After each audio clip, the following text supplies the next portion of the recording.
In lane number 3, 1608, Ilian Miguel Quirino.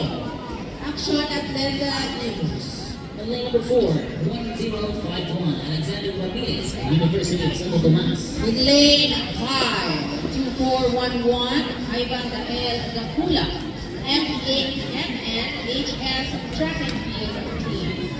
Ivan. Number 6, 1253, Jericho Ray Capilla, University of East. In lane 7, 1143, Prince Said Remonida, Santa Rosa City. And in lane number 8, 618, Dave Joshua Amay, Team Pasig. Ladies and gentlemen, your second and final heat in the 110-meter hurdles, men.